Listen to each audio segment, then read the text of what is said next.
After it all hits the fan, say a war, economic collapse, something major, you won't be able to buy things with your money. You're going to be bartering, which is trading goods or services for other goods or services. Today we're going to go over useful skills or services you can offer that'll be in demand after SHTF. Really quickly, before we go further, make sure to like, subscribe, and share. It really helps out the channel. So the first one is preserving food for people. So canning, freeze drying, or dehydrating food.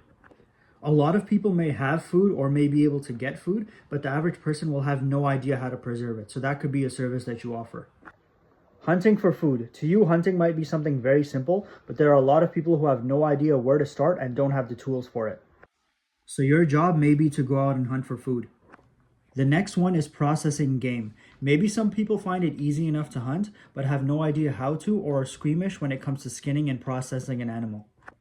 That could be something that you do in exchange for a quarter of the meat or something else. There will still be people who want to stay clean, so having the supplies and the ability to make soap. Being able to make candles is another good one. Most people will run out of batteries for their flashlights and lanterns, so candles will be the best alternative. You can also use candles to give you a little bit of warmth and heat up your food. After the collapse, there will be a very high demand for dentists, doctors, nurses, and veterinarians. Basically, anyone who has medical training will be needed.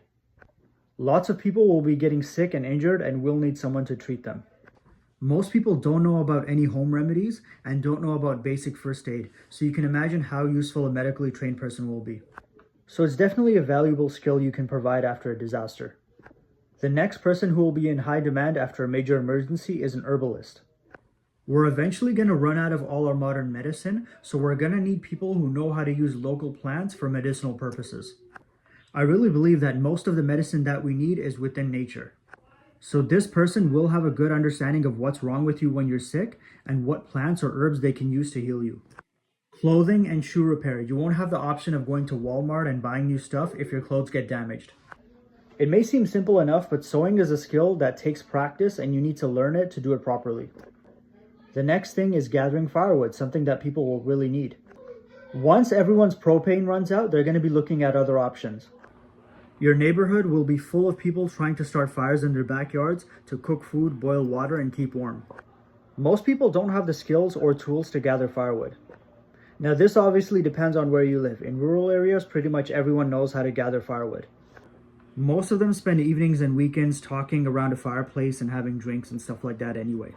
It's city folks who will have no idea what to do. Even if you give them the right tools, they'll probably just end up hurting themselves. Make sure you learn that, because if you have that skill, you're going to be really popular in your neighborhood.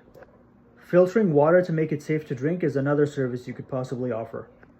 Again, if the tap gets shut off, majority of people will have no idea what to do. If there's a body of water nearby, some people might try to drink from it, and most people will probably get sick. If you have water purification tablets, a water filter, or a gravity water filter tank, that's something you could do for people, obviously in exchange for something.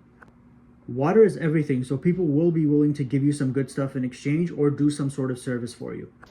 Protection or security. If you're someone who has a background in security, law enforcement, or the military, your service could be providing people protection. The person who would be looking for a service like this is probably someone who has a lot of food, water, and supplies and basically has too much to lose. They don't want to risk being a target and having their stuff taken. So they will provide you food or supplies in exchange for you protecting them. Alright guys, that's it for the video. Make sure to like and subscribe. If you have any ideas on some good bartering skills, let me know.